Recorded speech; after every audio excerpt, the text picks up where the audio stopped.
Oye, nena, ¿Qué? ¿quieres decirle algo a los niños del mundo? Bueno, no, pero ¿qué les digo? Lo que quieras. Pido a Dios que cuando muera mi papá todo cambie para que los de siempre sigan mandando y que todo quede atado y bien atado. 50 años después de la muerte del dictador presentamos Atado y Bien Atado, una iniciativa para contribuir desde la cultura a desatar la memoria democrática y a combatir la amnesia de la impunidad.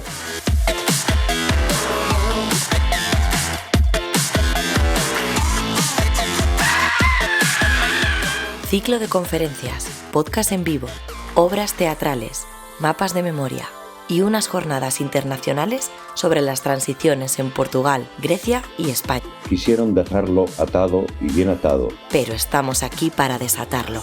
Españoles. Franco ha muerto.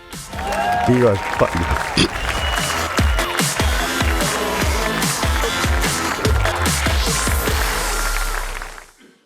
Hola, ¿qué tal? Bienvenidas y bienvenidos a la primera conferencia que vamos a realizar del proyecto Atado y Bien Atado. Como sabéis, es un proyecto de intervención cultural en donde, además de charlas, presentaciones como la que vamos a tener hoy aquí, vamos a tener mapas de memoria en Barcelona, en Madrid, y seguramente demos el salto a otros lugares. Vamos a tener podcasts en vivo también sobre la cuestión de la memoria, vamos a tener obras de teatro y vamos a realizar también unas jornadas internacionales de comparativas entre los discursos de las transiciones en Portugal, Grecia y el Estado español, intentando comparar cómo cambian los discursos cuando son una transición de ruptura y cuando son una transición pactada.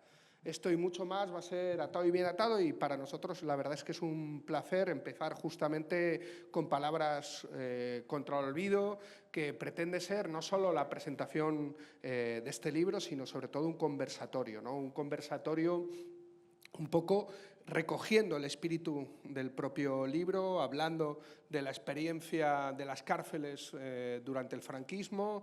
Nuestra idea es no solo contar con una magnífica mesa, sino también, ya lo iréis viendo, intercalando con algunos artistas invitados que están entre el público y a los que se les también interpelará para este conversatorio. Yo, sin más, voy a presentar a la mesa que tenemos con nosotros, que tenemos, en primer lugar, hablará Carmen Ochoa, que es miembro del Consejo Asesor de Viento Sur y que ha sido coordinadora y editora de este magnífico libro, con la siguiente persona que hablará, que es David Beorlegui, creo que no he dicho mal el apellido, si no me equivoco, vale, bien, que también ha coordinado con Carmen este libro. Y por último tendremos a Josu Ibarguchi, preso del franquismo durante 9 años. De hecho, hace poco conversábamos que le mandé una foto de casa de mis padres al poco de salir del penal del Puerto Santa María, ¿no?, haciendo una rueda de prensa en el salón de mi casa, ¿no? Fue algo llamativo, y luego tenerle aquí a Josu es un placer, que es uno de los protagonistas también de este libro, de Goldatu, de la coordinadora de FEACUA y evidentemente también querellante en la querella argentina de presos del franquismo. Yo, sin más, le doy la palabra a Carmen y espero que sea un placer estar con vosotras y disfrutar justamente de estas palabras contra el olvido. Muchas gracias.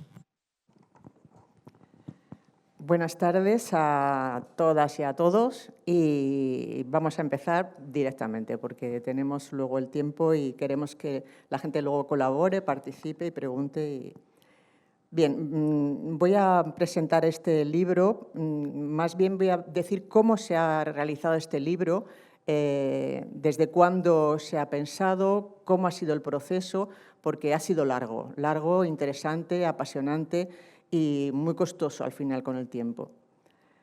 Entonces empiezo con las primeras palabras que empiezan en el libro: que mi nombre no se borre de la historia, de Julia Conesa.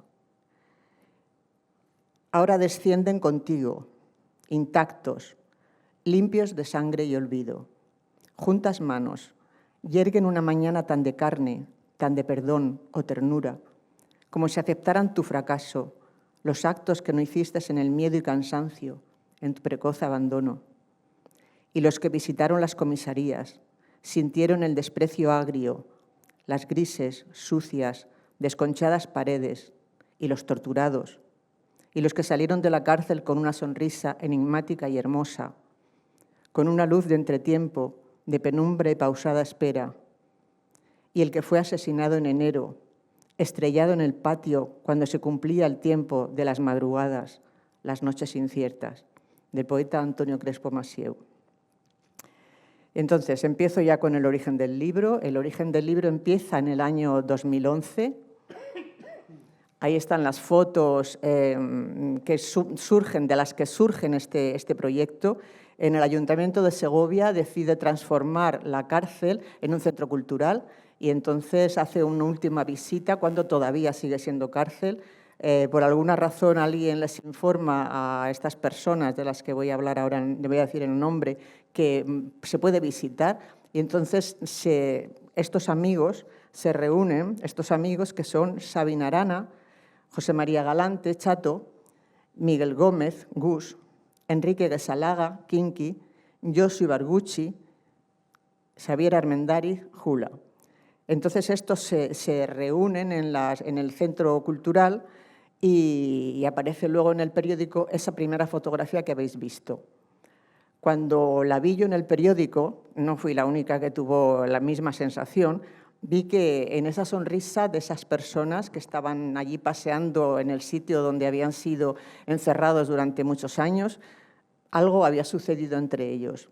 Entonces, cuando vi la imagen en el periódico, cuando vi esas sonrisas amplias, esa amistad latente entre ellos, pensé que esa historia había que contarla.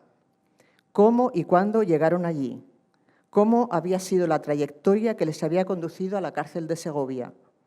¿Cómo tan capaces de mantener una amistad tan persistente a lo largo de los años?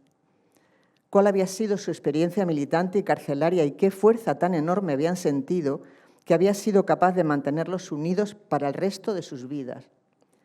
Estos compañeros entregaron la juventud, su mejor juventud, a luchar contra el franquismo, contra la falta de derechos y libertades, y sus propias palabras debían ser oídas y sus vidas debían ser conocidas. Porque si bien la memoria de la inmediata posguerra había empezado a recuperarse ya, todavía faltaban los nombres, las biografías, la memoria de aquellos jóvenes que se comprometieron en los últimos años de la dictadura. Esto era algo que gran parte de la sociedad española había olvidado y que nuestra propia generación, la que vivimos los últimos años del franquismo como jóvenes, tampoco se había preocupado durante muchos años de contarla. Faltaba la narración en primera persona de esta parte de nuestra historia. Y para mí, así empezó todo. Estas fueron mis razones. Pero volvamos a la foto que nos ocupa. Por supuesto, yo no fui la única que reparó en esa imagen. Cuando comenté la noticia con Chato por teléfono, él había comprendido también, lo había visto clarísimo, la importancia de contar de alguna manera esa historia. Por otra parte, Miguel Romero, editor de Viento Sur, con una visión periodística, propuso, porque también se había fijado en la foto, realizar una entrevista conjunta a 6 voces a todos. Reunirnos un fin de semana durante las horas que fuera necesario para responder a un cuestionario que recorriera sus vidas. Alternando las voces, se irían desgranando los orígenes, las familias, la educación, las razones por las que tan jóvenes habían dedicado su vida a una oposición radical al franquismo, por lo que fueron represaliados, torturados y condenados a muchos años de prisión. Y también cómo después desarrollaron sus vidas. Les pedimos que prepararan para la entrevista unas pequeñas notas biográficas que les sirviera para recordar y situar fechas y acontecimientos. Esas biografías, redactadas con más cuidado, aparecen así al final del libro. Este sistema que decidimos entre Moro y yo, alejado de los métodos de las fuentes orales, tuvo un resultado muy interesante. Fueron 2 días apasionantes. Las reflexiones que cada uno aportaba, las discusiones y matices entre ellos, el tono que comenzó ligero irónico, un poco humorístico a veces, adquirió una profundidad dolorida en muchísimos momentos. Al realizar las entrevistas, fuimos todavía más conscientes de la importancia de recuperar este pasado olvidado. Después transcribimos las 13 horas que habíamos estado hablando y luego finalicé yo el trabajo dando al texto un estilo legible, más literario y que fuera atractivo. Se trata de un proyecto original y diferente.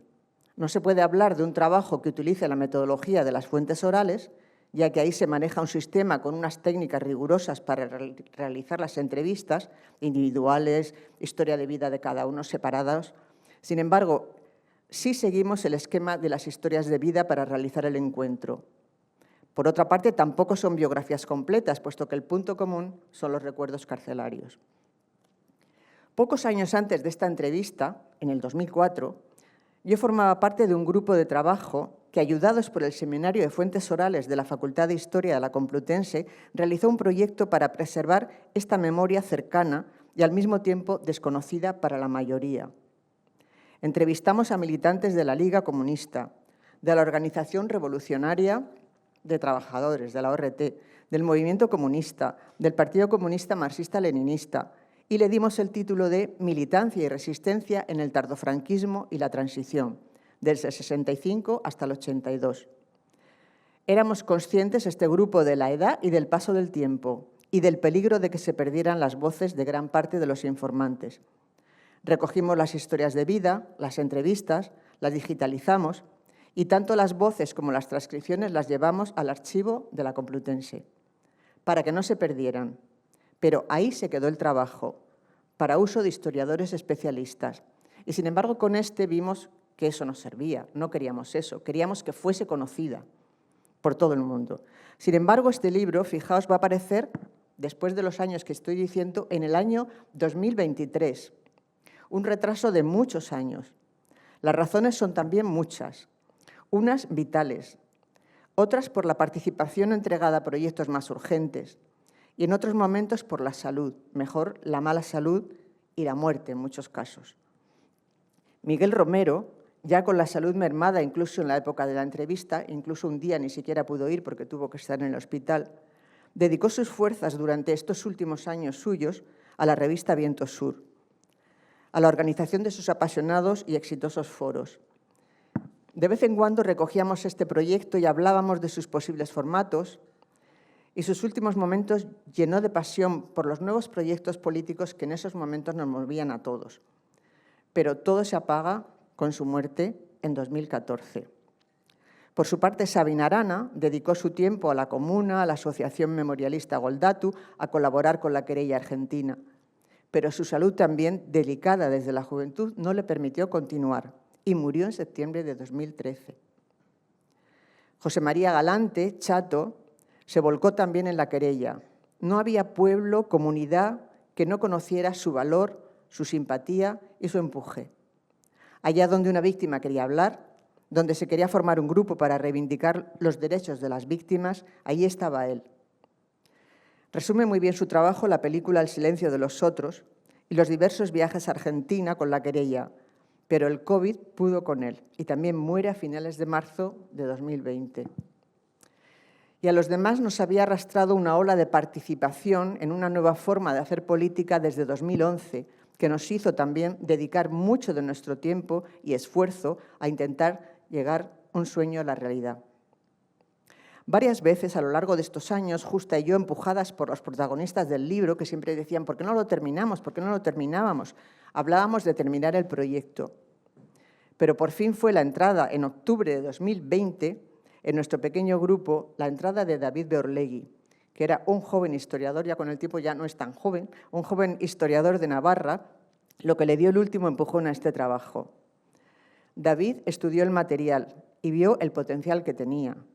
Eso nos dio ánimos, porque cuando algún proyecto se estanca tanto tiempo, pues comienzas a pensar en que a lo mejor no merece la pena, en que tienes dudas de si seguir o no seguir con el asunto. Nos pusimos entonces a cerrarlo entre todos. Cada entrevistado revisó su parte, no tuviera errores en la transcripción. Justa Montero releyó el texto de Chato y Marimar Bueno trabajó el de Sabina Arana. Y después buscamos un editor. Miramos pocas editoriales, porque enseguida Alfonso Serrano, editor de la editorial Oveja Roja, se decidió por acogernos en su colección. Todo esto es lo que ha retrasado la aparición de este libro. Algunos de sus protagonistas ya no están con nosotros, pero su recuerdo nos acompaña cada vez que salimos, porque en ellos está la historia y en ellos está la memoria. Esto es lo que ahora podéis tener en las manos, retazos de la historia de una juventud que no quiso claudicar ante la injusticia y luchó por la libertad y el sueño de una sociedad distinta. Una esperanza que, aunque no hemos llegado a conocer, aún nos alimenta.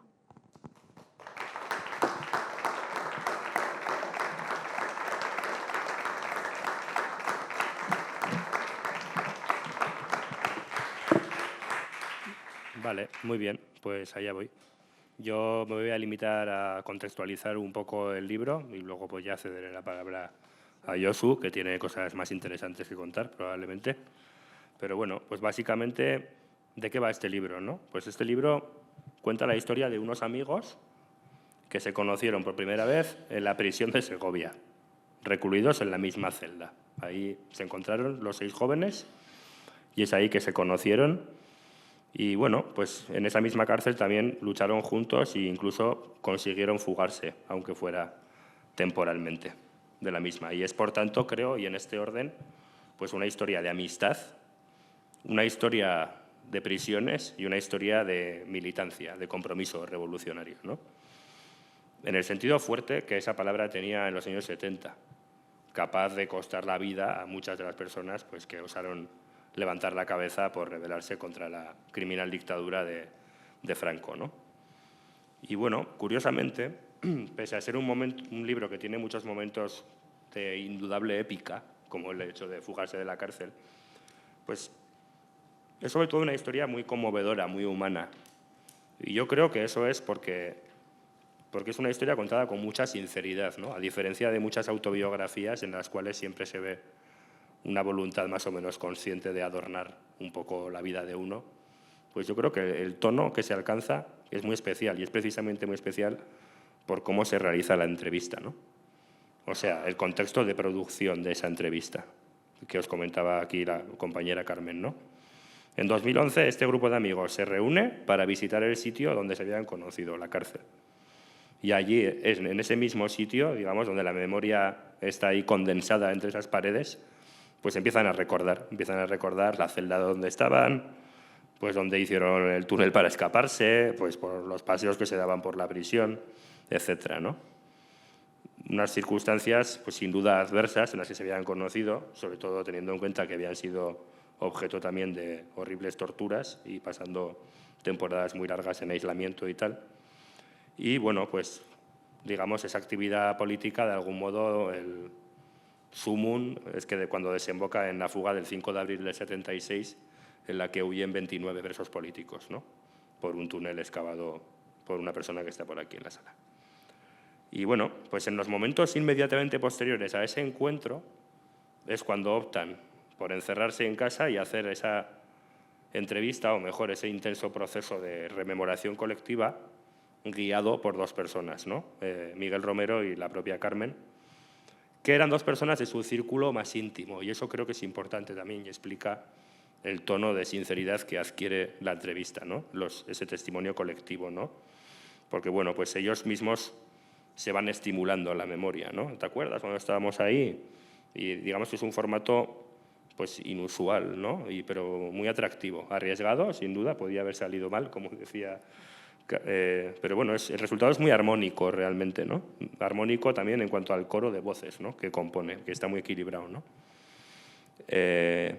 Y bueno, pues no es casualidad que una vez terminada la entrevista y mucho antes de que saliera el libro, el siguiente gesto que hicieran fuera inscribir la Asociación de Expresas y Presos de la Comuna. Posteriormente, Goldatu en Euskal Herria, ¿no? Yo todo eso lo interpreto pues como parte de un deber de memoria, ¿no? Que surge del recuerdo individual y al irse extendiendo y al ir recogiendo también testigos otras generaciones, pues se convierte en un deber de memoria, ¿no? En una necesidad de contar eso para que no se repita, ¿no? Y para, bueno, que se den unas ciertas garantías de justicia, ¿no? Sin justicia, como le gustaba al Chato decir, ¿no? No es posible ni la reconciliación, ni la reparación, ni la no repetición. La justicia va primero, y estamos hablando de una gran ausente en todo lo que tiene que ver con esta historia, ¿no? Que es la justicia. Yo siempre digo, hemos dado muchas charlas, siempre digo, yo estoy absolutamente convencido de que si estos señores fueran franceses o estadounidenses, ya tendríamos una serie de varias temporadas en Netflix o alguno de estos proveedores de series, porque realmente es una historia que como narración funciona muy bien. Y funciona muy bien porque tiene de todo. Tiene drama, tiene terror, tiene intriga, tiene aventuras, tiene acción, tiene comedia, thriller, no sé, pues como la vida misma, ¿no? Tiene un poco de todo. Tiene pasajes de un tono muy intimista, importantes momentos también, yo creo que de autoironía, ¿no? Que revelan mucha inteligencia, ¿no? Y mucha salud mental también por parte de los protagonistas, ¿no? Y creo que tiene un ritmo de lectura bastante bueno, que no es para un público especializado, ni mucho menos, que engancha. Y bueno, creo que también que algunos de esos pasajes de la memoria, porque no dejan de ser pasajes de memoria, pues tienen un indudable valor literario también y son verdaderamente poéticos y emocionantes, ¿no? Es una historia, con esto de que es emocionante, pues en ocasiones son emociones que le llevan a uno a humedecerle los ojos, ¿no? Pero en otros momentos pues eriza el cabello, ¿no? Y en otros momentos necesariamente pues mueve, yo creo, a la mala hostia y a provocar incomodidad. O sea, interpela, ¿no? A la persona que lo está leyendo porque nos está hablando de toda una serie de hechos absolutamente execrables, de injusticias históricas que además ya eran de por sí muy fuertes, pero el hecho de que se hayan prolongado y la manera en la que se han prolongado hasta el presente, pues yo creo que las agudiza, ¿no? Y nos hablan ya pues de un modelo de impunidad, ¿no? Que ha venido implantándose, reproduciéndose, autorreproduciéndose y perpetuándose hasta el presente, ¿no? O sea, nos habla de una sociedad enferma, desde mi punto de vista, porque así ha tratado mucho mejor a los victimarios y a los franquistas que a los antifranquistas, ¿no? Que es algo que, pues bueno, es difícil de explicar, ¿no? Y requiere realmente que, como sociedad, pues yo creo que se haga un proceso de reflexión profunda que todavía no se ha dado, ¿no? Y lejos de no darse, pues parece que por momentos vivimos momentos también pues de lo contrario, ¿no? De reforzamiento de una suerte de revisionismo neofranquista y negacionista, ¿no? de lo que fue y de lo que supusieron aquellos años, sobre todo, como pasa con todas las dictaduras, pues con la gente que lejos de transigir, pues querría rebelarse, ¿no? Porque bueno, pues todo el mundo sabe que en una dictadura hay varias opciones también y una opción muy común es la de transigir, bajar las orejas y tratar de medrar dentro de las estructuras corruptas que suelen proliferar en esos regímenes, ¿no? Bueno, yo como autor realmente, pues cuando recibí ese tocho de hojas en manos de Chato y me dijo esa frase de a ver qué puedes hacer con esto, pues para mí fue un regalazo, la verdad, poder acceder a unos materiales tan sugerentes, ¿no? Tan valiosos desde el punto de vista histórico, pero también, pues bueno, por haberme permitido conocer mejor a los protagonistas, ¿no? Que es una gente a la cual no conocía y creo que a lo largo de estos años pues nos hemos unido, ¿no? Y siento mucho aprecio por ellos y por ellas también, ¿no? Y bueno, pues ya un poco poniéndome la camisa de profesor de historia que me he traído, ¿no? Pues podría decir que desde el punto de vista histórico, pues el libro en sí mismo es una fuente abierta a interpretaciones de las personas que la lean, ¿no? Una fuente muy buena, de primerísima mano, pues para saber cómo era el universo militante radical del tardofranquismo, ¿no? Las distintas culturas de la izquierda que pululaban y que pues trataban de renovarse en esos momentos, ¿no? De buscar una salida al modelo soviético, ¿no? A esa ortodoxia, ¿no? Y también nos permite conocer pues, unos no lugares, como son las cárceles, que por sus propias características pues, son difíciles de conocer. Y todavía hoy sabemos poco, ¿no? De lo que ocurre dentro de los muros de las cárceles o de los centros de reclusión de inmigrantes que no dejan de ser cárceles también, ¿no? Y bueno, pues poder tener un testimonio de primera mano de unas personas que han estado ahí y además han estado ahí con una voluntad de resistir, de autoorganizarse y de, como dirá Josu, de hacer realidad la obligación de todo preso, que es evadirse, ¿no? Pues bueno, como digo, creo que le da mucho valor, ¿no? Nos acerca a la estructura ideológica, pero también sentimental, ¿no?, de esa nueva generación, porque hay mucho de generacional. Estamos hablando de personas que eran muy jóvenes cuando caen en las garras de la policía franquista, ¿no? Y que, bueno, pues querían, pues bueno, como pasaba en otros lugares del mundo, ¿no?, pues buscar nuevas fórmulas de movilización, de agitación, ¿no? La ansiada unión entre obreros y estudiantes, por ejemplo, ¿no?, conectar con las luchas del llamado tercer mundo en la época también.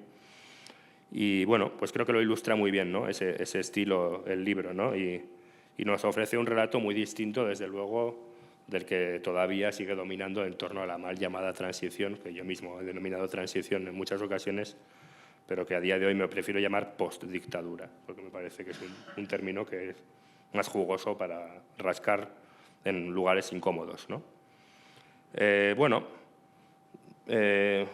Pues como digo, es un libro de historia en el que las personas ocupan el centro del relato. O sea, no es un libro de historias sin agentes, es un libro de historia en el cual se van dando unas historias de personas a las cuales les pasan cosas y en muchas ocasiones, como hablábamos antes, quizás por casualidad o por su grado de estar involucrados en cosas, pues fueron testigos privilegiados, pues, de acontecimientos históricos muy importantes, ¿no?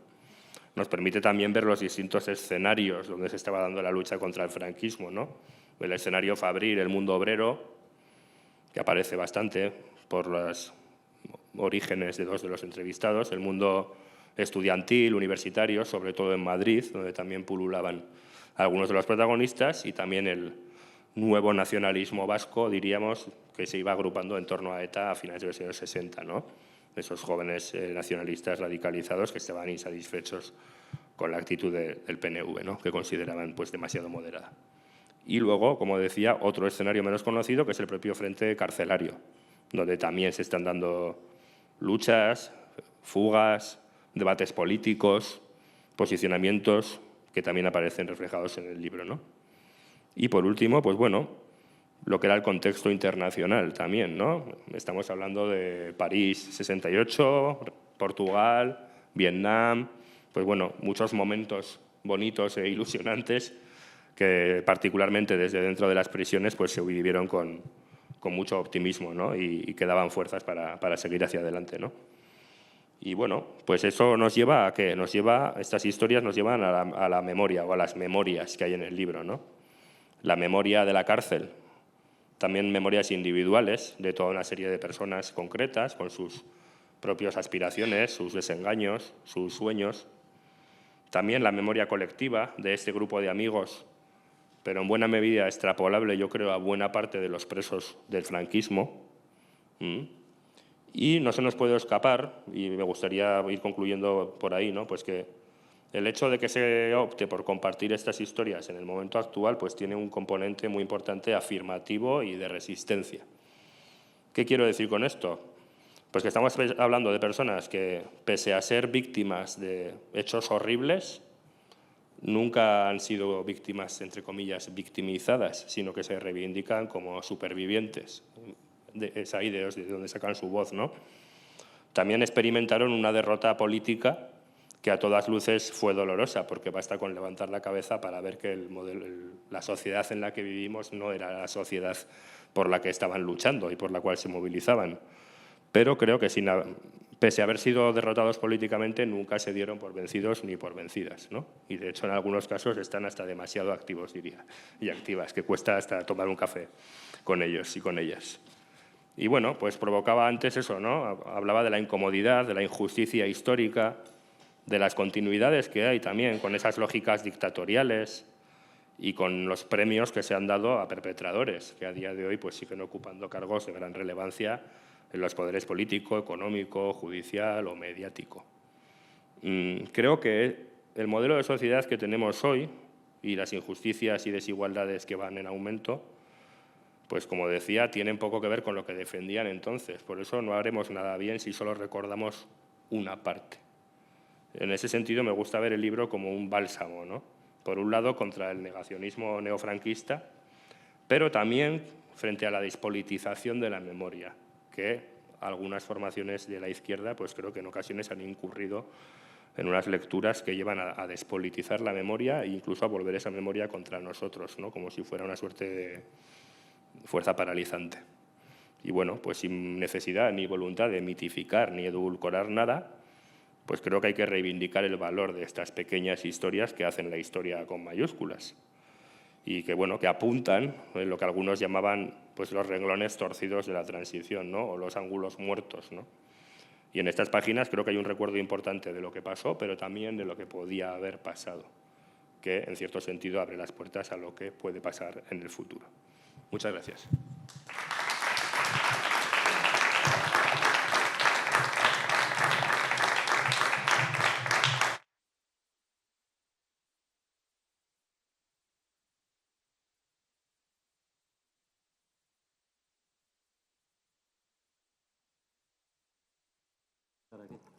No, ya está. Ya está. Sí, ¿se me oye? Por aquí se oye. Ya. Bueno, buenas tardes a todos y gracias a todos los organizadores por habernos traído aquí con este libro y con esta historia. Tengo que recordar ahora mismo a tres grandes compañeros, tres grandes camaradas a los que hemos querido mucho y desgraciadamente en este momento nos faltan. De los 6, Sabin Arana murió en el 13, lo ha comentado antes Carmen. Chato nos deja en el 20 y ahora en junio nos deja Xavier Armendáriz, el navarrico de Falces.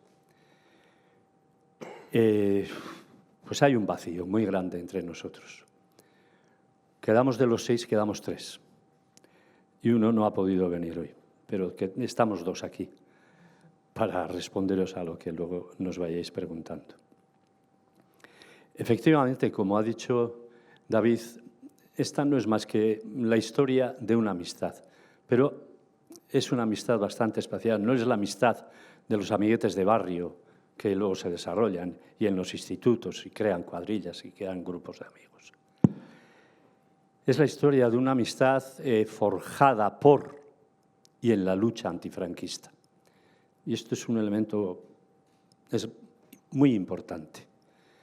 No es más que un botón de muestra este libro, un botón de muestra humilde de los miles y miles de jóvenes que en los años 60, 70, pues se lanzaron con toda su juventud, toda su ilusión, incluso toda su ignorancia.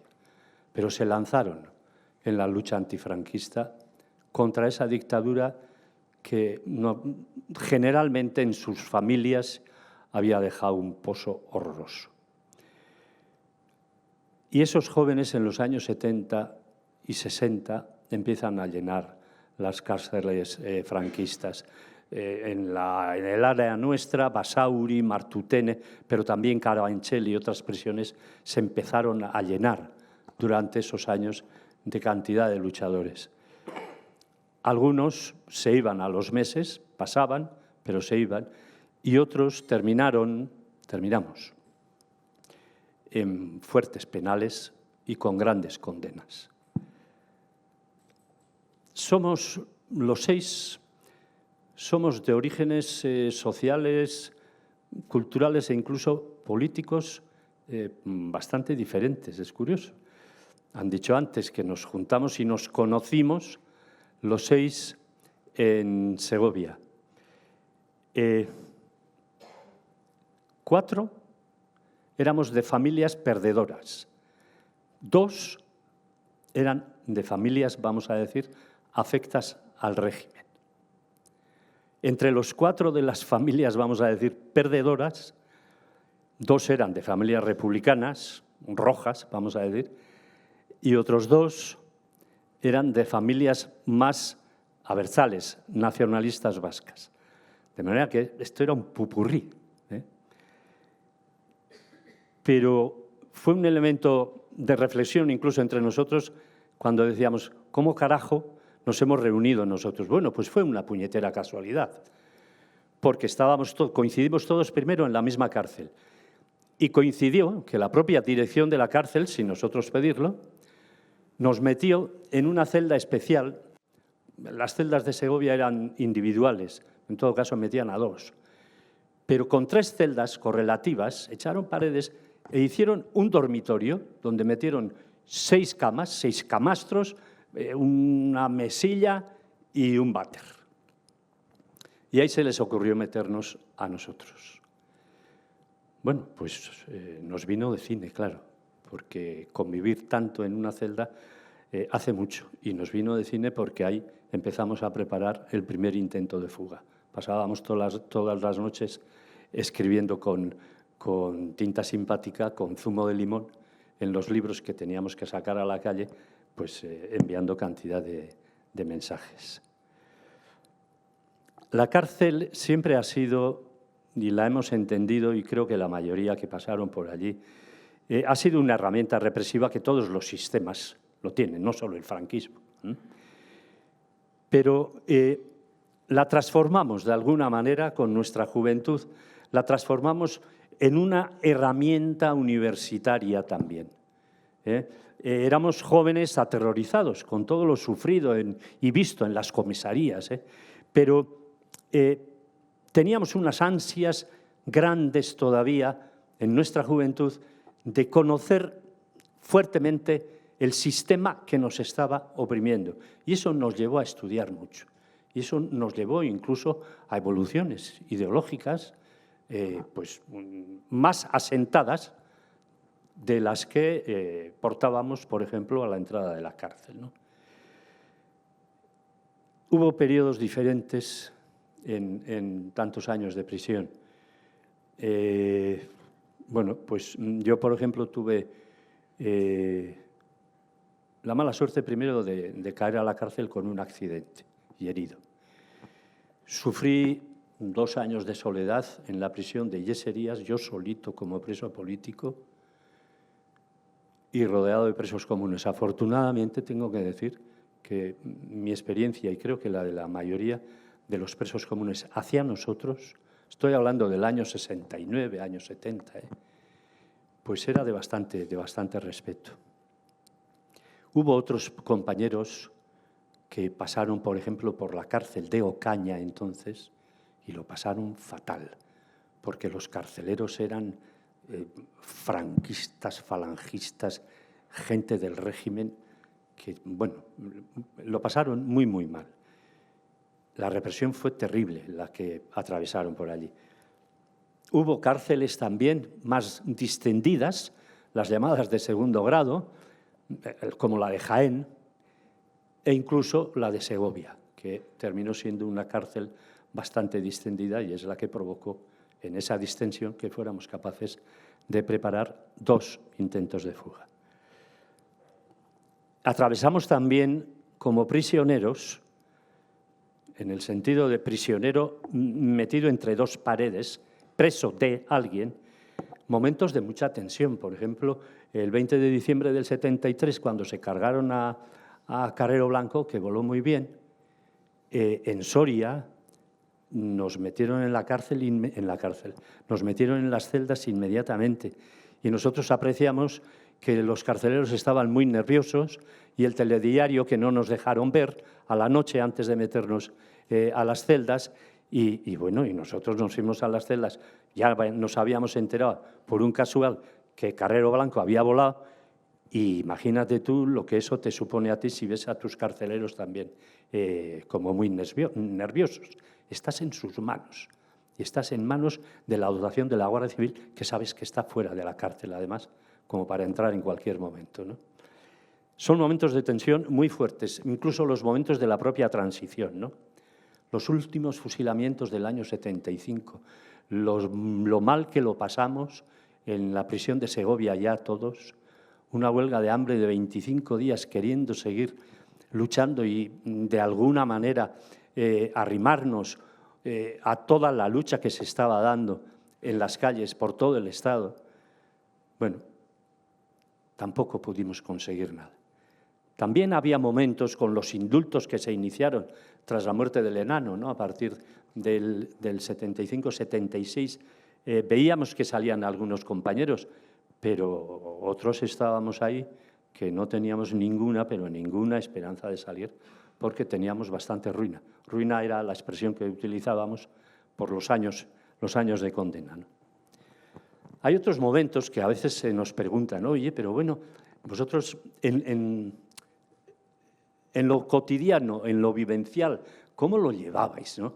Claro, evidentemente éramos jóvenes de 20 y pocos años. Entonces, claro, pues el desarrollo físico, las hormonas nos salían por las orejas, las frustraciones terribles, una sexualidad totalmente destrozada, no sé. Lo compensábamos con mucho deporte, mucho entretenimiento, mucha gimnasia y todo lo que fuera, ¿eh? Pero son vivencias también de la cárcel que también te quedan, ¿eh?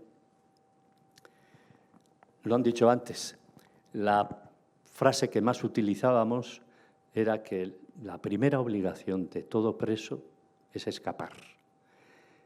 Y eso lo teníamos en el frontispicio, pero aquí. Y efectivamente, hubo intentos de fuga que salieron muy bien. Por ejemplo, en Basauri, la cárcel de Basauri, en el 69, salieron 11 compañeros, con algunos presos comunes además. En Burgos lo intentamos, antes del propio proceso de Burgos, meses antes, lo intentamos. Teníamos ya más o menos la cosa preparada, pero tenía que venir desde el exterior el acceso al lugar donde estábamos y no consiguieron eliminar algunos obstáculos, ¿no? Hubiera sido un bombazo, imaginaros, que los presos de Burgos, todos los del proceso de Burgos, se hubieran escapado de esa cárcel meses antes de ser condenados a muerte. Pero no salió. Puerto de Santa María también hubo otro intento. En Zamora también. Zamora era la cárcel concordatoria de los curas. En Zamora también tuvieron un intento y no les salió también de chiripa, ¿no? En Soria y al final en Segovia. De la fuga de Segovia, quizá en detalles más o menos técnicos y de ingeniería, si queréis podéis preguntárselo a Enrique, que le tengo aquí, y os puede dar detalles de toda esa ingeniería que se hizo en el primer intento y en el segundo. El primer intento salíamos 54 presos y salíamos un 2 de agosto del 75, esto es, 2 meses antes de los fusilamientos de los 5. Y salíamos a Portugal. Más o menos debía estar preparado todo eso, porque en Portugal, con la revolución de los coroneles, aquello estaba también al pil y había bastantes posibilidades de llegar allá. Perdón. Bueno, pues hubo un fallo en ETA político-militar, se infiltró un tío, el famoso Lobo, que luego ha trascendido. El Lobo sabía que había algo, al parecer, por lo que oímos luego, desconfiaban dentro de la dirección de ETA, ya desconfiaban un poco de este tío, pero estaba en contacto con la dirección. Se olió que había algo, porque había por Madrid un comando con movimientos raros, comprando plastificadoras. Claro, estaban comprando las plastificadoras para plastificar todas y cada una de las fotos que habíamos hecho clandestinamente en Segovia, pequeñas, para los carnés que se iban a hacer para todos los fuguistas. Y robaron una plastificadora en una tienda. Entonces dio la alarma el Lobo a todos sus compinches, los rodearon y además mataron a Josu Mújica, a un militante de ETA político-militar. Eso fue 2 días antes, 2-3 días antes de la fecha que estaba establecida para salir. Bueno, imaginaros cómo nos quedamos, ¿no? Totalmente frustrados, destrozados y llorando como tontos. Encima, eso demostró la vulnerabilidad de esa cárcel. La dirección tomó medidas drásticas. Se llevaron de la cárcel, se llevaron a otras prisiones, a Cartagena, a Puerto, a una quincena de presos por lo menos. Sabin Arana entre ellos, lo llevaron a Puerto. Y a todos nosotros, incluso a los 6 que estábamos en esta celda grande, nos metieron en celdas individuales. Pero tras la huelga de hambre que tuvimos que hacer por los 5 fusilamientos, ya en la enfermería se empezó a pensar en algo. Y en octubre del 75, al mes siguiente de los fusilamientos, porque ya incluso en la cárcel se nos decía, por la debilidad estructural de la propia prisión de Segovia, que se acababa de demostrar, se estaban recogiendo rumores de que nos iban a trasladar inmediatamente a la cárcel de Soria, que estaban terminando de hacer las obras. Joder, qué mal tengo. Perdón, ¿eh?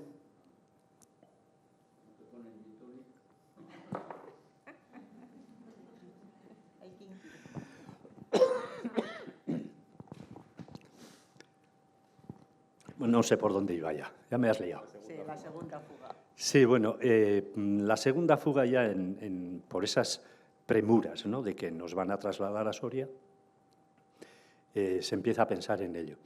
En la primera fuga, el grupo operativo estaba formado por presos de ETA PM y por presos de ETA Sexta LCR.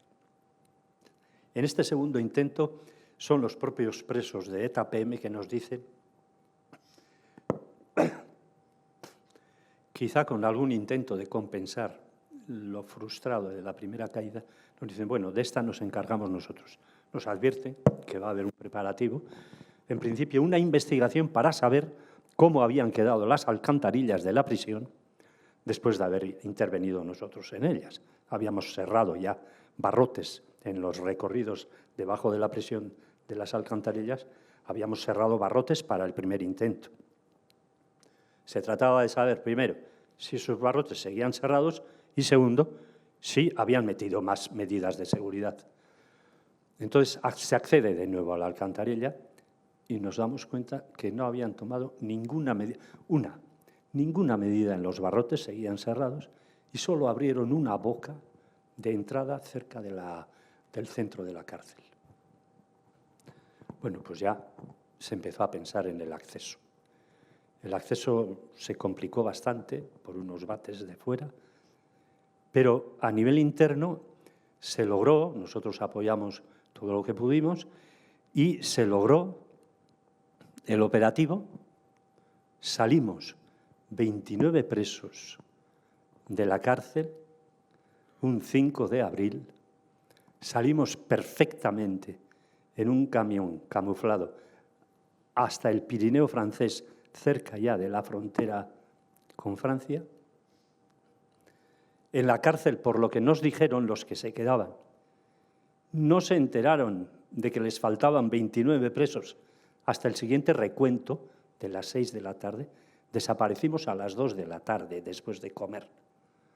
Fuimos desapareciendo de uno en uno, entrando en el agujero. No se enteraron. ¿Y todo esto por qué? Pues porque durante meses les estuvimos habituando a no vernos. En las galerías no nos veían, entonces después de comer casi todos nos metíamos a nuestras celdas, leíamos, tal, paseaban algunos. Pero entonces en ese horario de después de comer, todos los carceleros también estaban habituados a no ver a nadie o ver poca gente. De manera que esas 4 horas fueron fundamentales para llegar a la frontera. Pero ahí se quedó todo. De nuevo, el grupo que tenía que venir ya a recogernos en el punto en el que se había quedado, el grupo, el comando exterior, no apareció. No apareció y nos dejaron vendidos otra vez. A la 1:30 de la madrugada de un 5 de abril, con un frío del carajo en el Pirineo y sin saber qué hacer, bueno, pues decidimos salir del camión. Estábamos todos metidos en el camión, ¿eh? Decidimos salir del camión y echar a andar porque uno de los nuestros era Bugalari, era uno de los que, no sé cómo se dice, pasaban la frontera. Sí, de los que pasaban la frontera. Y dijo, él calculó, bueno, estamos aquí, Espinal, no sé qué, tal. Dijo, unos 20 minutos podemos estar en Urepel. Urepel es un pueblito pequeño que está al otro lado del Pirineo, pero ya lado francés. Pues, ¿qué hacemos, qué no hacemos? La otra alternativa era bajar a Pamplona con el camión. ¿Pero qué coño hacemos con el camión, todos metidos en el camión en Pamplona? Bueno, salimos y a los 2 o 3 minutos echamos a andar por la pista y a los 2 o 3 minutos nos encontramos con una refriega del carajo porque nos toparon, digamos, una pareja de la Guardia Civil. Nadie esperaba que estuviéramos allí y la pareja de la Guardia Civil nos dio el alto, imaginaros, de noche, 1 y pico de la madrugada, 2 de la madrugada, oyen rumores y se creen que somos contrabandistas de la zona, que había muchos que pululaban por allí. Bueno, y cuando nos dan el alto, nuestro grupo también había gente armada y hubo una refriega del carajo.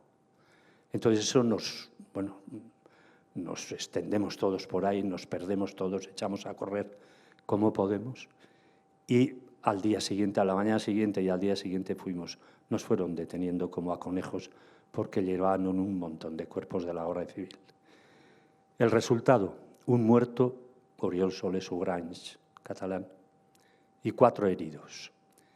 Y 4 compañeros que escondidos consiguen escapar al otro lado, pasar al otro lado, y los otros 24 otra vez al tubo. Esas son las historias que se dan, frustrantes, porque tuvimos que hacer un año más en las cárceles franquistas y además en penales ya muy, muy fuertes. Lógicamente todos los fugados, a Enrique y a mí nos llevaron a Puerto de Santa María, otros a Cartagena, otros a Cáceres, en un régimen de aislamiento increíble, 3 meses en celdas de castigo por fuguistas, la de Dios, ¿no? Pero bueno, de Puerto conseguimos salir. Allí también estuvimos mirando algún agujero, porque el Puerto de Santa María era la vieja prisión, no la de ahora, y allí era una cárcel muy, muy vieja, y allí también había alcantarillas y cosas, y ya estábamos mirando ya algo, ¿no? Pero ya veíamos que se avecinaba, ya venía la plata junta, venía toda la transición, se estaba negociando todo. Y en abril conseguimos salir ya por la puerta grande, ¿no? Y ahí viene la gran frustración también. Salimos con una salida, digamos, victoriosa en nuestros pueblos, sobre todo en Euskal Herria. Unos recibimientos de miles de personas a todos los presos políticos que íbamos saliendo. Una euforia del carajo, tanto nuestra como de la gente. Se había conseguido liberar a los presos políticos. Eso es abril, mayo. Hay movilizaciones terribles todavía en esa época. En mayo del 77 todavía hay 7 muertos en las movilizaciones pro amnistía, porque habíamos salido nosotros, pero quedaban todavía un puñado de compañeros. A los pocos meses, en junio del 77, se nos cae el mundo. Salimos como héroes y en junio del 77, en las primeras elecciones democráticas de este país, se llevan todo, ganan el PSOE, que no han hecho nada contra el franquismo, gana el PNV, ganan los catalanes, hasta el PC, y nuestras candidaturas, que hubo cantidad de candidaturas de izquierda radical, no se jaman en un tarro. Todos sabemos la historia.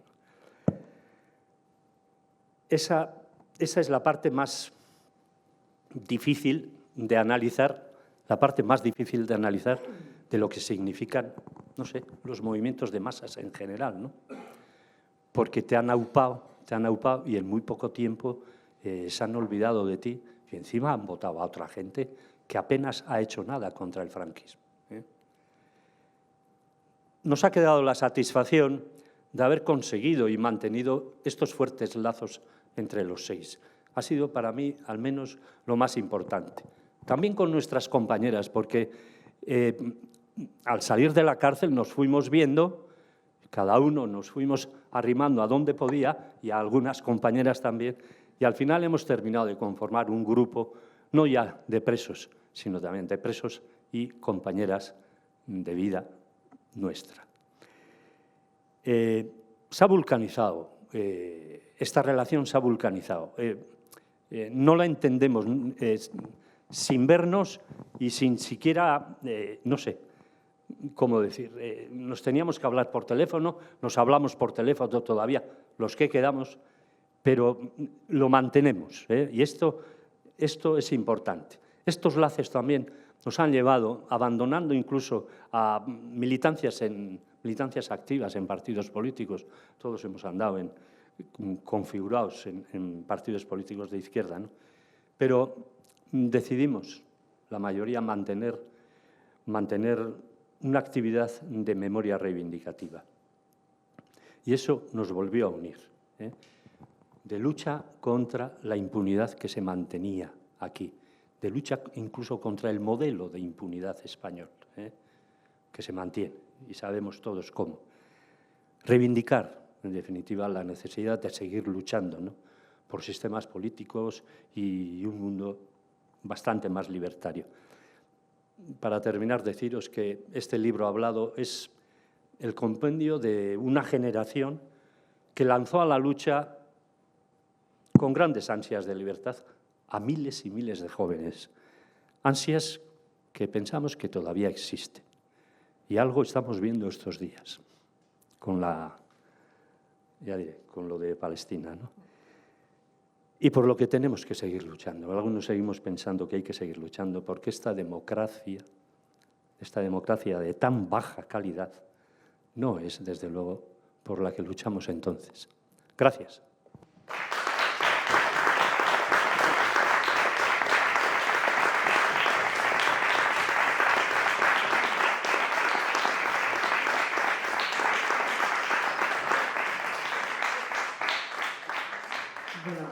Vamos a hacer un coloquio, pero antes del coloquio tenemos aquí un tercer invitado que otras veces suele estar con nosotros sentado aquí, que es Enrique Gasalaga, Kinky, y sí que querría yo contar porque es una persona verdaderamente especial. ¿Esto cómo funciona? Vale. Es una persona verdaderamente especial por la juventud que tuvo, la juventud que le dejaron vivir, que fue cortísima, y luego toda la experiencia que ha tenido, y bueno, y luego lo veis. Fijaos, él nace en el 43, su padre de influencia comunista, es decir, del Partido Comunista, es un padre trabajador, trabaja en Alfa, en Eibar, y él tiene unos estudios que son de formación profesional, luego va a trabajar con su padre, también en el mismo sitio. Desde el principio, como buen joven vasco que tenía que ser, tiene rebeldía y entonces contra el franquismo, contra todo lo que había, ¿no? Pero entonces empieza, como empiezan muchos vascos en aquel momento, ENEGI, que es una asociación juvenil del PNV, que es sobre todo lo que más les gusta, que van al monte, que hacen con chicos y chicas, y entonces todo eso con un sentido especial, ¿no? Sin embargo, un poco más adelante entra a ETA, como no sé exactamente, la primerísima ETA, y está 2 años más o menos colaborando.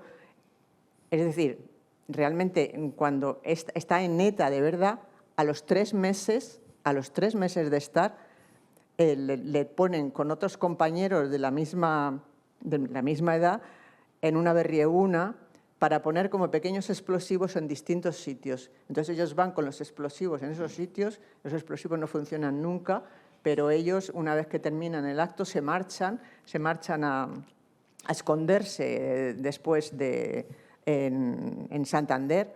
Llegan a Santander, les hacen salir, cuando salen ya del sitio donde estaban, la policía, la Guardia Civil, le pegan un tiro en la pierna, él se marcha, en un pulmón, perdón, en la pierna eras tú, en un pulmón, y entonces, bueno, pues ya de ahí va a la cárcel. 19 años, casi, o sea, 20 años. Y a los 20 años, pues lo meten en la cárcel y entra en el grupo del proceso de Burgos. Y cuando llega su condena, le condenan a 50 años. Quiero decir, 3 meses de militancia, 50 años de cárcel, con la edad que tenía. Quiero decir que es de una fortaleza la que tuvo durante todos estos años para mantenerse vivo, activo, que es impresionante. Por eso es una de las personas que a mí verdaderamente me toca siempre que lo veo. Le tengo un cariño especial. Porque vive el proceso de Burgos con todo lo que significó para todos los que en aquel momento estábamos, pero todo lo que significó el proceso de Burgos para aquí, para Francia, en todas partes del mundo se intentó intentar que no hubiese condenas de muerte, pero por supuesto las hubo y luego hubo condenas tan terribles como a una persona con esas características que les pusieran 50 años, es decir, el resto de tu vida. Eso tiene ese momento, pero es que tiene todos los momentos terribles de lo que es la cárcel por las que estuvo pasando y luego también en las fugas. En las fugas es de los que se marcha, claro. También quiero decir que son momentos muy tremendos y él los vive y luego una vez que lo ves, después de tanto tiempo, pues realmente ves una vida plena, llena con su familia, sus amigos, la participación y dices, bueno, chapó, o sea, de verdad, ¿eh? O sea, conocerte ha sido para mí un verdadero honor. En Valdeandás.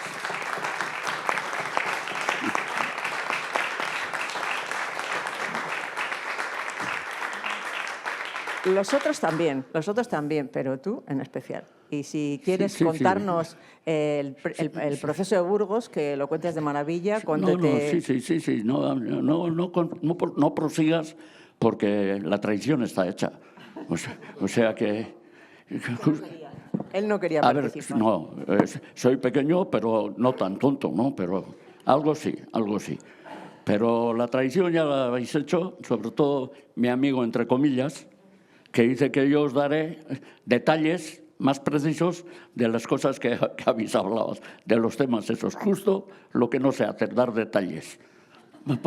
Porque la memoria mía es infame. Y como para dar detalles estoy. Y tú, preciosa, pues ya no me caso contigo, ¿eh? Estate segura. ¿Y qué es lo que tengo que hacer ahora? El proceso de Burgos. ¿Comentar el proceso de Burgos? Bueno, trataré de ser resumido, que es otra cosa que tampoco sé hacer. Una vez que cojo esta maldita alcachofa ya me pierdo y no sé por dónde salir. Pues el proceso de Burgos creo yo que uno de los datos más importantes, no, porque importancia era el propio proceso, pero no sé cómo decir, no sé cómo explicarlo, es por qué estoy yo en el proceso de Burgos. Cuando yo acababa de entrar en ETA, hacía tres meses, me tuve que escapar de casa, a los 2 meses me tuve que escapar de casa y del pueblo para romper una cadena de detenciones que se estaban dando en la zona y todavía yo no sabía ni cómo se escribía ETA. Y llego a Bilbao, en Bilbao me acogen, me meten en la cúpula directiva que entonces estaba reunida en Bilbao por lo que ha explicado aquí Carmen, de hacer la campaña de explosiones contra símbolos del franquismo en una semana, en unos pocos días, y luego teníamos que escapar a Mogrovejo y pasar unos días allá, y yo hasta entonces no había sido nada en ETA, absolutamente nada. Un acogido con el cual se pensaba hacer, pues prepararle ya que estaba fugado, para ser un liberado en una zona determinada donde los jefes me pusiesen y seguir allá, seguir en la lucha en el puesto que me colocasen. Pero sucedió lo que sucedió y como la policía, la Guardia Civil, me cogió preso junto a toda la cúpula directiva de aquel momento de ETA, toda o casi toda, con los Mario Naindía y Teo Uriarte y compañía, pues ellos, de alguna manera, pensaron que yo era también otro directivo del equipo musical, ¿no? Y me metieron en el proceso de Burgos. Yo no tenía nada que ver con esas alturas, pero bueno, tenían que hacer el teatrillo de tener los 6 posibles fusilados, los 6 queridos fusilados, y luego pues tener otra gente para dar penas menores, aunque a mí me dieron 50 años, pero bueno, a otros les dieron menos y a una de las mujeres incluso le dieron absolución. Pero volviendo al tema, a ver, el proceso de Burgos, lo más importante desde nuestro punto de vista de los presos que estábamos como reos en ese juicio, en ese sumarísimo, en ese teatro de juicio, fue la decisión que tomamos en las cárceles, de común acuerdo todos los presos, de no hacer una defensa de tipo legal, más o menos legal, para tratar de que no hubiese fusilamientos. Incluso ellos, los que iban a ser fusilados, fueron los que más fuerza pusieron en la idea de tratar de darle la vuelta al juicio contra nosotros, de ese escarmiento que el Estado quería hacer contra el movimiento que entonces estaba muy fuerte, contra el movimiento popular, que en las calles y las huelgas y todo eso, y las peticiones de amnistía y que había por la calle, y eso llegamos a una conclusión que era eso, no hacer juicio normal o seminormal, sino no aceptar el tribunal y hacer nosotros una especie de ¿cómo voy a decir?, como sería un folleto propagandístico, en el cual, con una serie de preguntas de los abogados y respuestas nuestras que no tenían que ver nada con la pregunta del abogado, pues pensábamos transmitir cuáles eran nuestros motivos para habernos metido en ese lío de guerra contra el Estado español. Y creo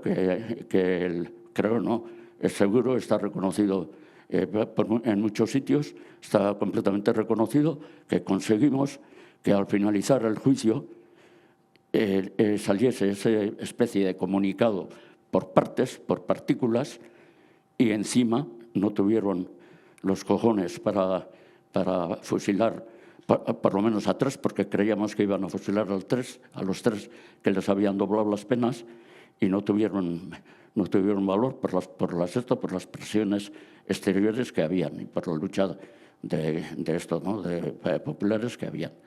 Bueno, termino aquí porque me estoy poniendo nervioso. ¡Hala! Gracias por haber venido todos.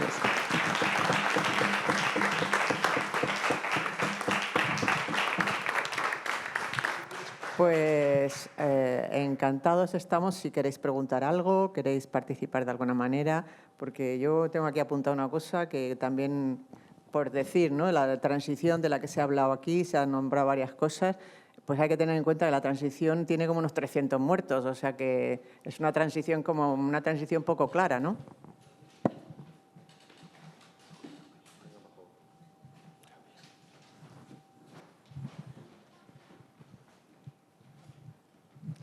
Ahí.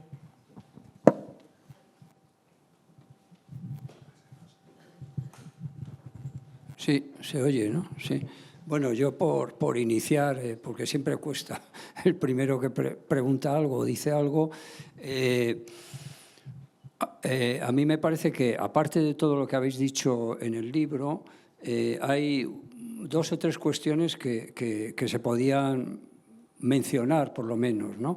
Esas biografías que aparecen al final, que algunas son bastante extensas, que podían parecer repetitivas con respecto a lo que es el diálogo que hay entre vosotros a lo largo del libro, en general son muy clarificadoras porque se apuntan, se explican, digamos, situaciones o momentos que a lo mejor se han mencionado de pasada al intervenir.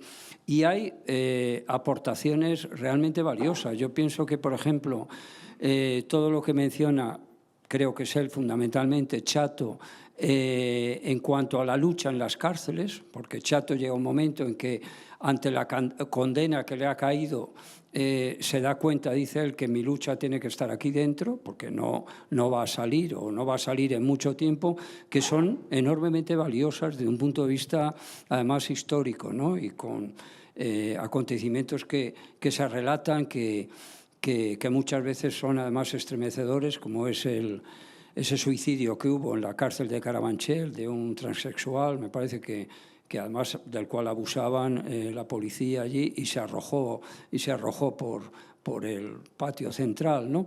Pero sí, lo que sí que me gustaría que hablarais un poco más es o señalar por lo menos algo que quizá aquí no hace mucha falta, porque veo que la edad es bastante alta, ¿no? Detrás tienes gente gente joven, bien. No, cara a la gente joven, ¿no? Algo que hay en el libro, ¿no? Porque estamos hablando no ya de la primera ETA, la de la dictadura, sino de la primerísima ETA. Y un caso clarísimo es el de Kinki, que prácticamente no ha hecho nada y le caen 50 años. Es decir, la imagen que se ha transmitido, que la gente joven tiene de ETA, es la última ETA, digamos, la de Hipercor, etcétera, y tal.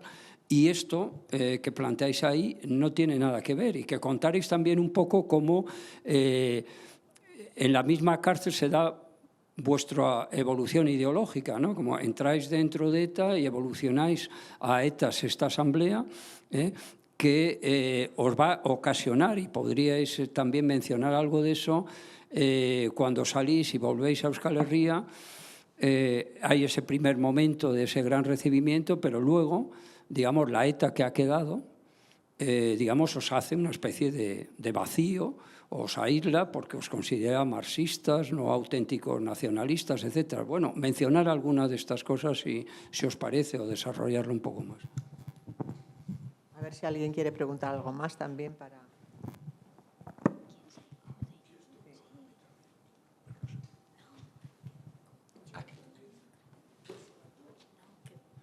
Yo me encargo, no te preocupes.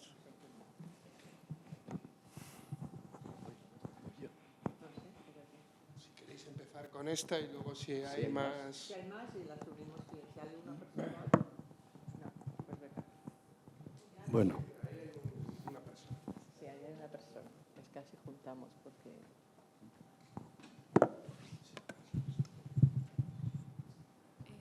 Hola, disculpa el mal español, pero acabo de estudiar historia oral y hay muchas cosas buenas, como puede enfocar en emociones como amistad, como amor, como hice tú, pero también hay problemas, en mi caso, con recrear algo que ya existe. Cuando ha pasado tantos años, la memoria no siempre hace lo que pasaba, pero es la historia que somos creado como sociedad. Pero en este caso me nota que no es una historia con todos, ya he hablado tanto y tanto veces. Es una historia de la oscuridad que ya no hemos hablado mucho. ¿Cómo he notado que es una historia que esperaba contar o una historia que no esperaba decir tanto, una historia que ya no he escuchado antes, si me entiendes? Yo creo que más o menos lo entiendo. Sí. Bueno, yo recojo el guante a la chica como historiador oral. Sí, claro, no es un registro, digamos, inmóvil de los hechos del pasado, como tampoco lo son otro tipo de fuentes, un archivo, etcétera. También eso es selectivo lo que se registra y no. Pero sí, yo hablaba de eso, ¿no? De la frescura que tiene, porque no deja de ser una conversación entre amigos grabada de muchísimas horas, muchas horas. Hablábamos, era como 13 horas de transcripción, o sea, son varios días. Y eso, ahí ha estado también el trabajo de editar y de, sobre todo, como generar bloques significativos, ¿no? Pues recuerdos de cuando entraron en la militancia, recuerdos de luchas en la cárcel, porque la memoria va y viene, ¿no? Va y viene, tiene ese punto de espontaneidad, las emociones aparecen, desvían. Había una pregunta y de repente hay un recuerdo que aflora y les lleva a otro sitio, ¿no? Y yo creo que, y esto no sé, es muy subjetivo, pero yo creo que este libro a partir de los 2010 va cobrando otro sentido, ¿no? O sea, sobre todo no tanto en lo que podrían contar ellos, sino en la recepción social a lo que ellos pueden contar. Porque, bueno, yo creo que la sociedad ha tenido una fase muy larga de amnesia y a partir de primero de los 2000, sobre todo es el recuerdo asociado a la guerra civil, ¿no? Pero a partir de los 2010, el 15M, ¿qué pasa con esta democracia? Que es democracia, pero no es, o sea que hay una cosa como generacional también, ¿no? De gente que empieza a mirar hacia la transición, pues sobre todo porque siempre nos han vendido que eso es el principio de nuestro tiempo político. Parece que es el alfa y el omega. Para mi generación es como, no, todo empezó la transición y ya está, y ahí se hizo todo, y es como ya, pero no hemos vivido eso, ¿no? Y en ese sentido, pues sí que me alegra, porque otras veces hemos hecho la charla y el 90% de las cabezas eran canosas, y en esta al menos pues hay un 70-30, lo cual está muy bien y hace pues que ver que hay un interés, ¿no? Porque nos gusta insistir en eso, que es un libro que no es un registro inmóvil de hechos del pasado, es un libro de recuerdos que afloran en el presente. Y hay unos marcos sociales de la memoria y todo eso que es lo que le dan un sentido, yo creo, y un interés, ¿no? Y una audiencia. Y el hecho de que esto está medio lleno, pues yo creo que es un tema que interesa. Y si hay un público, pues ellos y ellas contarán, no solo ellos, sino ese gran colectivo de gente silenciada y olvidada que tiene mucho que contar, ¿no? A todos los niveles, pues desde cómo se organiza una huelga hasta cómo era esa parte más sangrante de torturas y tal, ¿no? Pero no solo la parte más escabrosa. Así que sí, es una fuente oral con sus peculiaridades, con sus características, como todas las fuentes las tienen, pero eso, muy, muy fresca, porque pues no sé, en este momento todavía no habían contado esta historia muchas veces. Ahora ya hemos presentado el libro en 10 sitios y ya, pues bueno, ya aquí Josu ya es un maestro, ya sabe hablar ahí, exponer todo con una estructura maravillosa. Pero ahí no, ahí es más caótico, es un flujo más desordenado de materiales que yo creo que si te interesa ver cómo funciona la memoria dentro de la historia oral, se ve. O sea, hay momentos que tú ves cómo está operando la memoria, sobre todo cuando ellos se interrogan unos a otros, ¿no? Bueno, ¿y no te acuerdas de tal? Ah, sí, y tal. Y bueno, ves claramente cómo se va abriendo, ¿no? Es muy bonito. Y también hay en la película de El silencio de los otros, hay al final casi a una de las protagonistas que le preguntan ¿y por qué no habíais contado antes vuestra historia? Y entonces ella se queda así pensando y dice, es que no le dimos importancia, pensábamos que era nuestra obligación, nuestro deber. Y eso era un poco lo que de alguna manera a esa generación le vino encima. O sea, tú lo hacías porque era tu deber, ¿no? Tu deber era pues, buscar una sociedad diferente y por lo demás no pensabas que... Y eso ha sido la ventaja ahora, que sí que es verdad que la puesta en solfa de la transición que hay últimamente es precisamente por eso, porque verdaderamente se ha perdido... En fin, bueno, lo que querías también comentar a lo que ha dicho Antonio.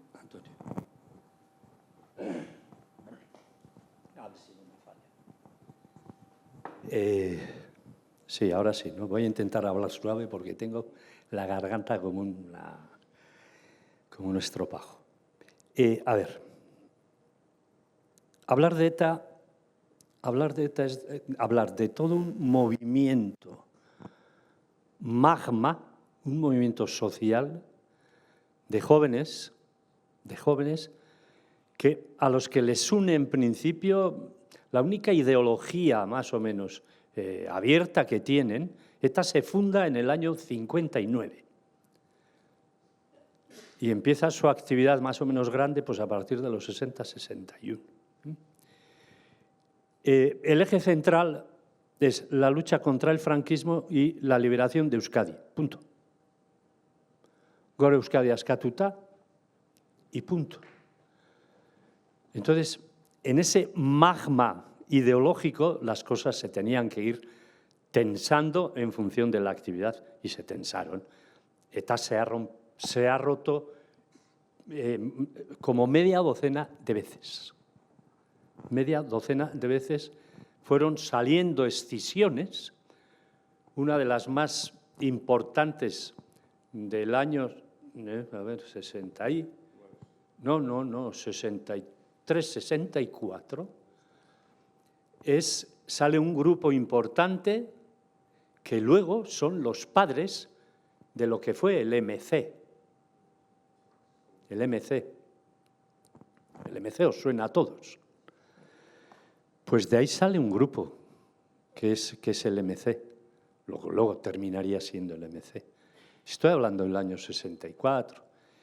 En el año 65, 66, 66, bueno, ya estoy perdido, hay una cuarta y quinta, sobre todo una quinta asamblea, de donde ya se desgaja otro grupo. Y sale un grupo llamado Comunistak, en euskera. La K de kilo al final en euskera es comunistas, en plural. En el año 69, en la sexta asamblea, ya nace ETA sexta. ¿Y por qué nace ETA sexta? Porque es la asamblea mayoritariamente la que decide empezar solo a cuestionarse la actividad militar como objetivo en sí misma. Es 69.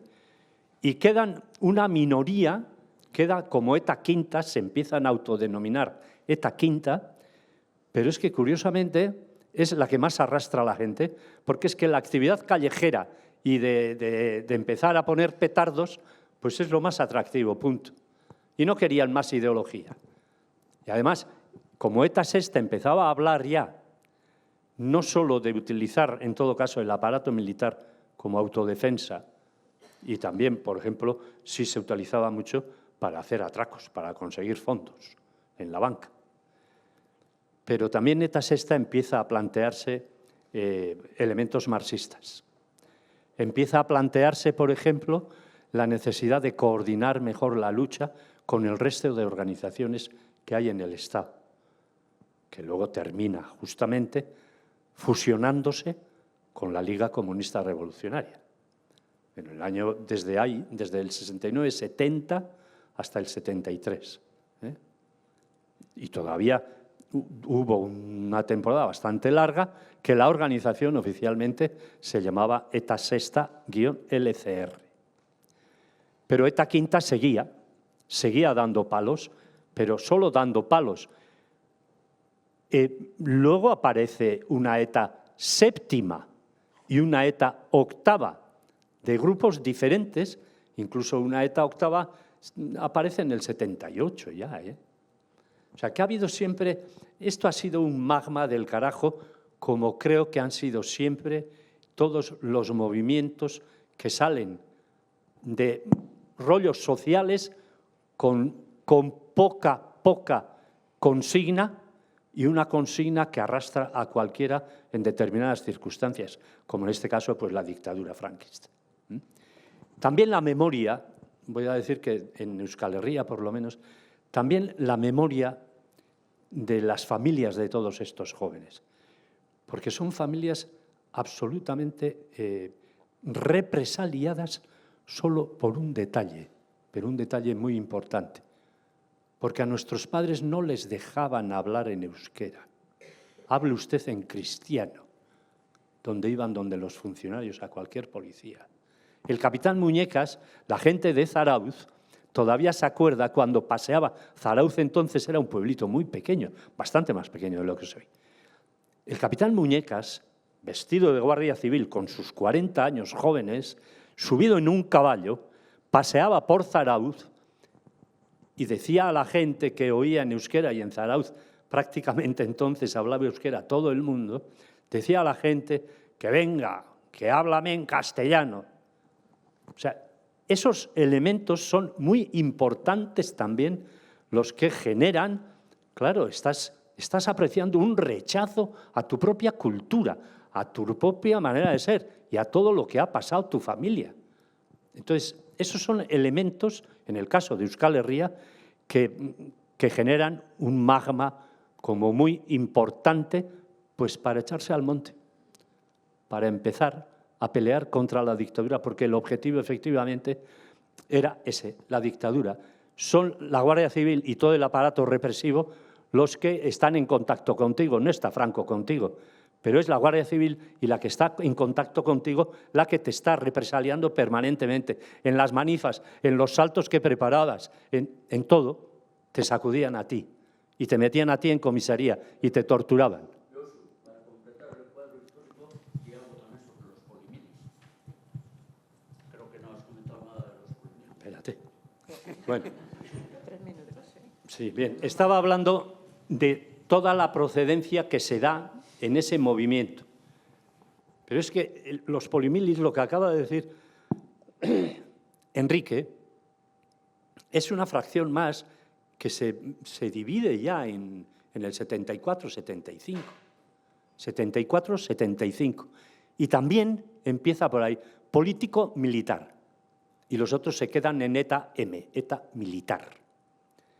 Los polimilis es, vamos a decir, una copia bastante más desgraciada que la nuestra, porque nosotros también en el 69 veníamos planteando esto, que había que ir abandonando la actividad militar pura y liarse con cuestiones políticas. Bueno, los polimilis también terminan así, también con matices diferentes, pero este es el gran problema. En cuanto a lo que has dicho luego de las vivencias que tuvimos y fuimos muchos, además, los primeros que fuimos entrando en la cárcel desde el año 68, fuimos muchos los que nos posicionamos, ya nos entraba documentación y hacíamos unos debates ideológicos del copón y estudiábamos mucho y leíamos a Marx y a Lenin y a Tócristo.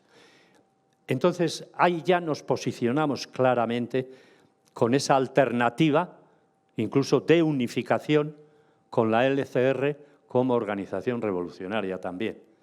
Y apoyamos claramente esto. Eso sí nos supuso, lo que has dicho tú, que al salir a la calle, sí, nos hicieron unos recibimientos del copón, miles de personas, pero luego empezaron los grandes problemas de, tú, oye, que me han dicho que estás ahí con los... Nos llamaban españolistas por plantear la solución de la liberación nacional de Euskadi, en todo caso vendrá de una revolución en todo el Estado, con el resto del Estado español. Por eso ya nos llamaban españolistas. Y entonces te venían diciendo, pero tú con los españolistas, ¿cómo españolistas? Que no somos españolistas. Sí estamos queriendo ir junto con los españoles a luchar. Claro que queríamos. Y seguimos queriendo, evidente. Bien, eso nos trajo estos problemas, pero al final, a estas alturas, más de uno nos ha venido diciendo, no con la boca muy grande y con muy alto, pero nos han venido diciendo, oye, teníais bastante razón, ¿eh? Igual hemos perdido 40 años, porque ahora mismo a Arnaldo Otegi, desde que dijo que había que disolver ETA, ya es un traidor. Pero para un sector. Siempre hay sectores de este calibre, claro. Siempre hay sectores de este calibre, ¿no? Entonces, bueno, pues esa forma parte, yo creo que estos elementos forman parte de todos los movimientos sociales que salen en casi todos los países, se desgajan, ¿eh? Se desgajan de una manera increíble. Imagínate tú en Latinoamérica la patada de organizaciones que han ido saliendo, ¿no? Bueno, pues yo creo que ya hay que cerrar, ¿no? Si tú quieres cerrar, Miguel. 5 minutos por si alguien quiere hacer una última pregunta. Sí, allí alguien quiere. Y damos 2-3 minutos a la mesa para que cierren, ¿vale? A ver, no es una pregunta. Va a ser una reflexión sobre algo que ha dicho Josu Ibarguchi al principio. Y es como en un momento determinado decide él volver de alguna manera a la militancia de una forma distinta a través de la lucha por la memoria. Y es que, bueno, efectivamente, la memoria ha sido para muchos de nosotros una vuelta a la militancia, en principio y, por supuesto, reivindicando en nuestra condición de luchadores antifranquistas y, por supuesto, en lo que se refiere a nuestro entorno, que compartimos exactamente en la lucha por la justicia. Pero poco a poco eso se ha ido, vamos, yo estoy convencido, y creo que también él piensa lo mismo, se ha ido convenciendo en una militancia no solo por la justicia, o sea, por la memoria del pasado, sino en una implicación en la lucha por los derechos del presente, que en realidad eran los mismos por los que luchábamos en aquel tiempo. De alguna manera nos hemos ido implicando en las luchas sociales del presente.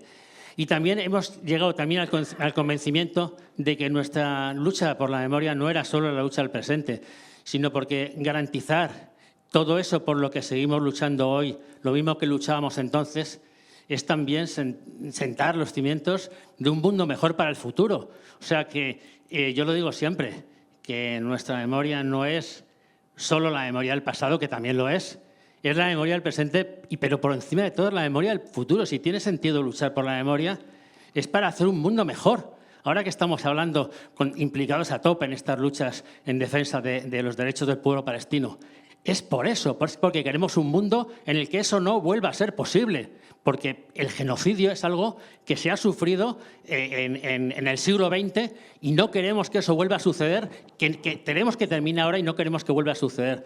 La memoria es fundamentalmente una lucha por un mundo mejor y creo que eso es lo que principalmente más nos ilusiona, por lo menos a mí. Muy bien, muy bien, muy bien. Sí.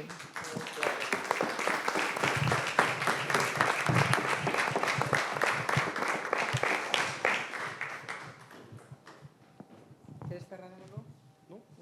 Yo creo que has hecho un cierre perfecto, vamos, es que me parece magnífico, sí, me parece estupendo, que no es solamente la memoria de decir, vamos, no podemos olvidar, no podemos olvidar porque el presente sigue muchas cosas de lo que había y lo estamos viendo. Ahora sí.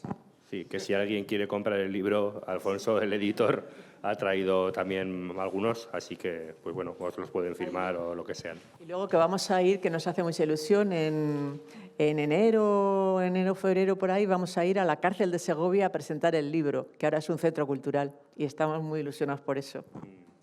Y antes de que terminemos, darles las gracias por haber venido, también a los ponentes ocultos entre el público. Muchísimas gracias a todas y a todos, y deciros que simplemente el lunes 13 tenemos otra actividad, Punto Ciego, no sé si conocéis, es un libro de fotografía de un fotoperiodista, Santiago Donaire, que ha sido galardonado como el mejor libro de fotografía de este año 2025 por Foto España, y que vendrá sobre las fosas de Paterna. Hablaremos la cuestión de las fosas, vendrá gente también de Paterna, otros fotoperiodistas, y queremos abordar también cómo desde el fotoperiodismo y desde el periodismo se aborda la cuestión de la memoria, que era un tema que también nos parecía muy importante, y apuntaros también el lunes 27, también todo esto de momento en el Teatro del Barrio, luego en noviembre cambiamos de emplazamiento, que es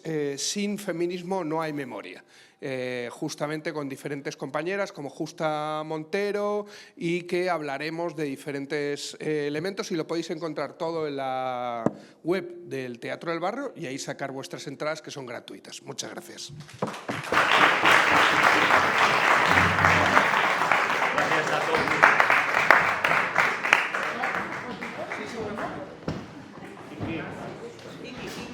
Espera, que venga. A ver. Una fotito. Ven aquí. Súper interesante.